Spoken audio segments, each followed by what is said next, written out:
Are you merely a human being, or is there a divine potential waiting to be awakened within the depths of your existence? In this captivating exploration, we will delve into the profound teachings of Neville Goddard's lecture God Became Man, and Man Became God. We will uncover how intriguing passages from sacred texts, such as Psalm 82, reveal that we are far more extraordinary than we could have ever imagined. Challenge your beliefs and open your mind to the concept of becoming an extension of the divine. This perspective will radically transform your perception of yourself and the world around you. Join us on this inspiring quest for a deeper understanding of your true essence. Stay until the end to experience this transformative journey that will alter your life. If you're prepared to question your beliefs and feel inspired, don't forget to show your appreciation and share this content with other seekers of wisdom. Get ready to uncover the divine potential that lies within you. It has been said that the divine became human so that humanity could become divine.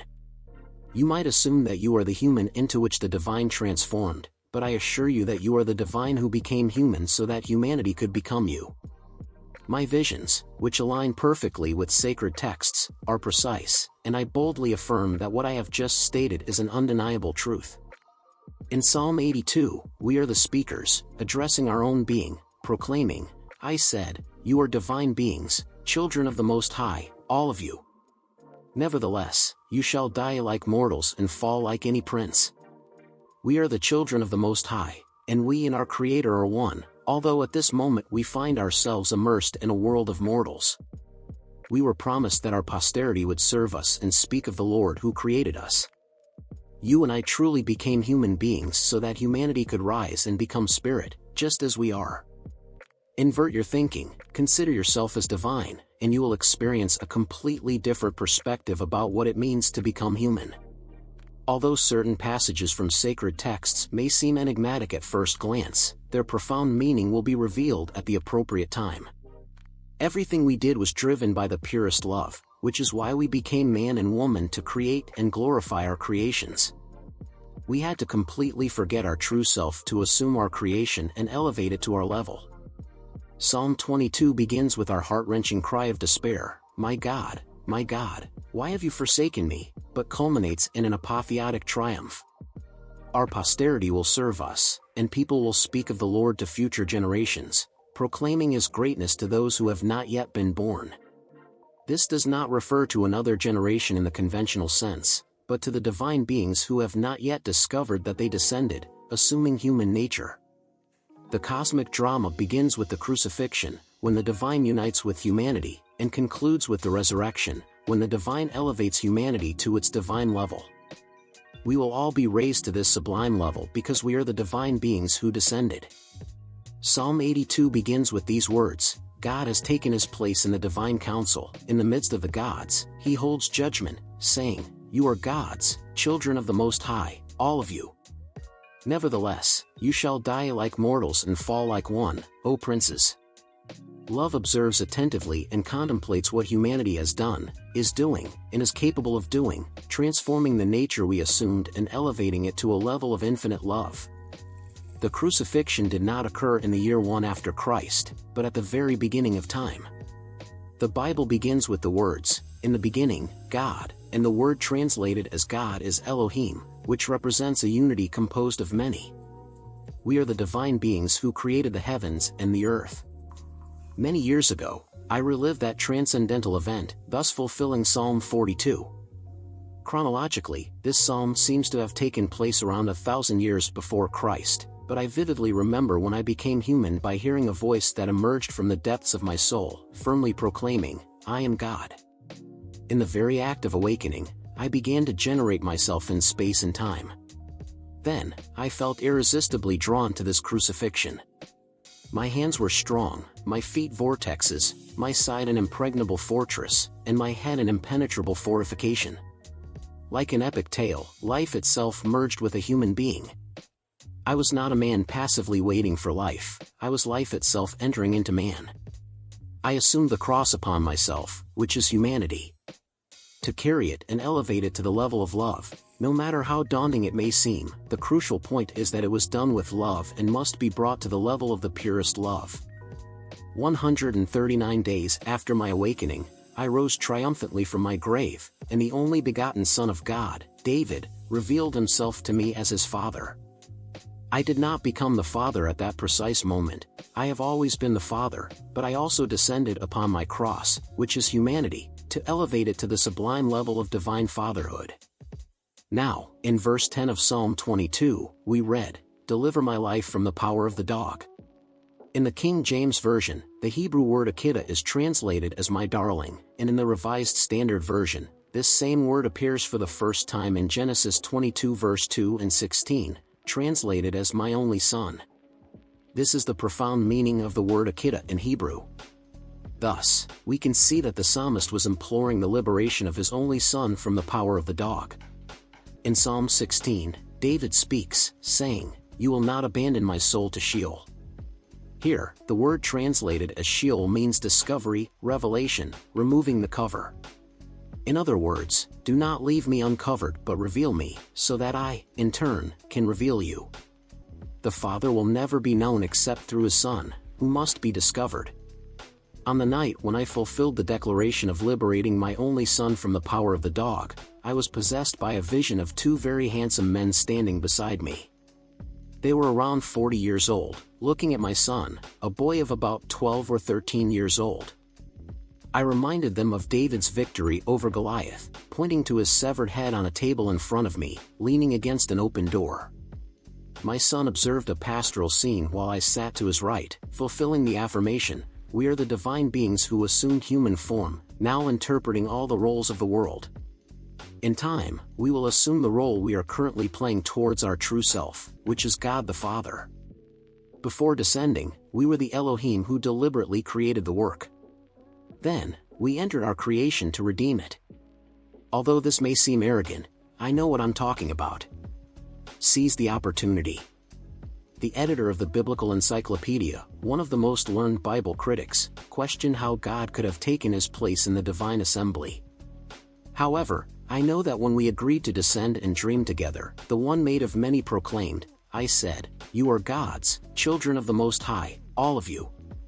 Nevertheless, you shall die like mortals and fall as one, O princes." We are all princes, and humanity has completely inverted this today. In a prophetic book, increasingly advanced and sophisticated mechanisms are discussed.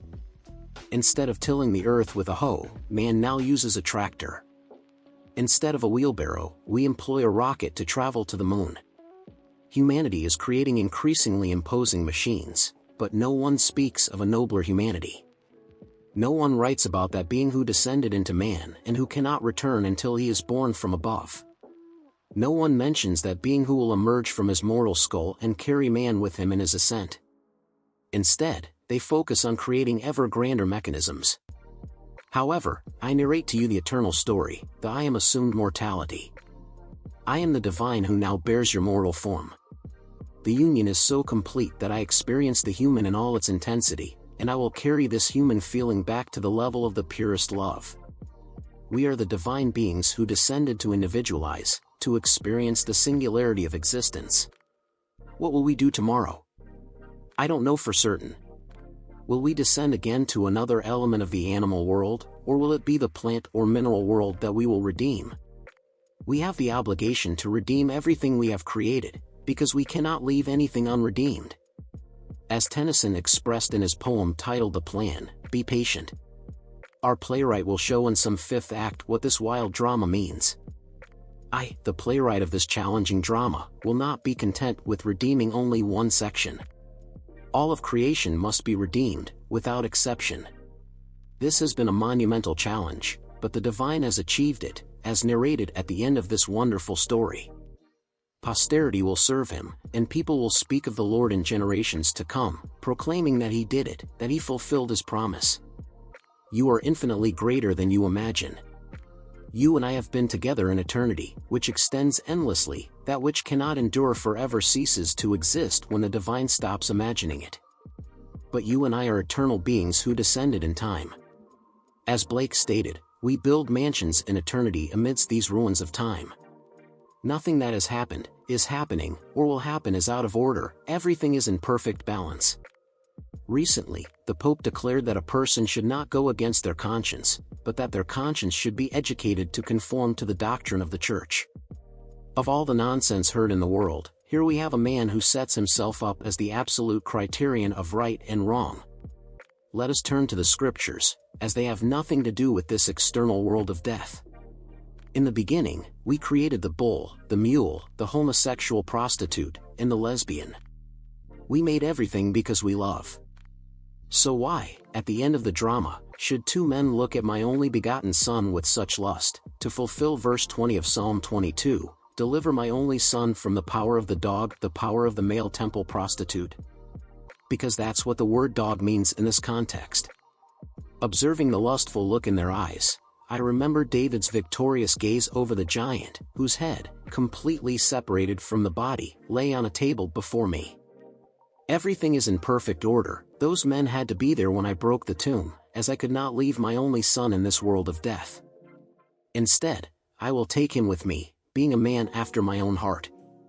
David fulfilled all my desires. My son interpreted all the roles I portrayed while wearing the mask of man.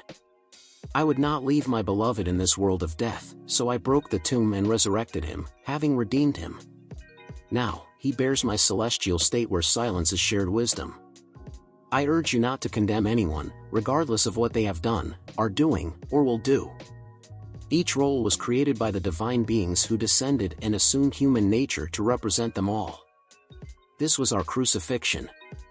I vividly remember the night when I led the procession to the house of God. I still feel the ecstasy when I became the strong one, the anointed David, the great star of David, and was absorbed, carrying my cross of man. Now, like Paul, I teach that Christ is the power and wisdom of the imagination, crucified. Christ is now in you because he has unified with the body you bear. You will remember who you really are when you restart the drama of the Scriptures. As we delve deeper into the concept of our divine nature, it's crucial to explore the role of consciousness in our spiritual journey. Consciousness is not merely a byproduct of our physical brain but a fundamental aspect of the universe itself. It is the canvas upon which all experiences are painted, the stage upon which the drama of life unfolds. Our consciousness is intimately connected to the divine consciousness that permeates all of existence. When we begin to recognize this connection, we open ourselves to profound spiritual experiences and insights. Through practices such as meditation, self-reflection, and mindfulness, we can expand our awareness and tap into higher states of consciousness. This expanded awareness allows us to perceive reality from a broader perspective, transcending the limitations of our ego-bound identity. We begin to see the interconnectedness of all things and our place within the grand tapestry of existence. This shift in perception is a crucial step in awakening to our true divine nature. Moreover, as we cultivate our consciousness, we become more attuned to the subtle energies and vibrations that surround us. We may develop intuitive abilities, experience synchronicities, and gain access to deeper wells of wisdom and creativity. These experiences serve as signposts on our spiritual journey, guiding us towards a fuller realization of our divine potential. It's important to note that this journey of consciousness expansion is not about escaping our human experience, but rather about enriching it. By integrating higher states of consciousness into our daily lives, we can live with greater purpose, compassion, and joy. We become more effective co-creators of our reality, aligning our actions with the highest good for ourselves and all beings. Building upon our understanding of consciousness, let us now explore the transformative power of imagination in manifesting our divine potential. Imagination is not merely a faculty for daydreaming or creating fiction, it is a potent creative force that shapes our reality at the most fundamental level. When we truly grasp the nature of imagination, we begin to see it as the very essence of the divine creative power within us. It is through imagination that the infinite possibilities of the universe are made manifest in our individual experiences. As we cultivate and harness this power, we become active participants in the ongoing creation of our world. Imagination allows us to transcend the limitations of our current circumstances and envision new possibilities. It is the bridge between our present reality and our desired future. By vividly imagining and emotionally engaging with our aspirations, we set in motion the forces that will bring them into physical manifestation. This process is not about wishful thinking or escapism. Rather, it involves aligning our thoughts, emotions, and actions with our highest vision for ourselves and the world. As we consistently hold this vision in our imagination, we naturally begin to make choices and take actions that support its realization. Moreover, imagination plays a crucial role in our spiritual growth and self-realization. By imagining ourselves as divine beings, we open ourselves to experiences and insights that confirm this truth. We begin to act from a place of divine love, wisdom, and power, gradually embodying more of our true nature. It's important to approach the use of imagination with responsibility and discernment. As co-creators with the divine, we have the power to shape our reality in profound ways. This power comes with the responsibility to use it wisely, for the highest good of all. Practices such as creative visualization, affirmations, and guided meditations can help us develop and refine our imaginative faculties. As we become more adept at using our imagination consciously and purposefully, we unlock new levels of creativity, problem-solving ability, and spiritual insight. By embracing the power of imagination, we step into our role as conscious creators, actively participating in the unfolding of our individual and collective destiny. We become living embodiments of the divine creative principle, expressing our unique gifts and contributing to the evolution of consciousness on Earth.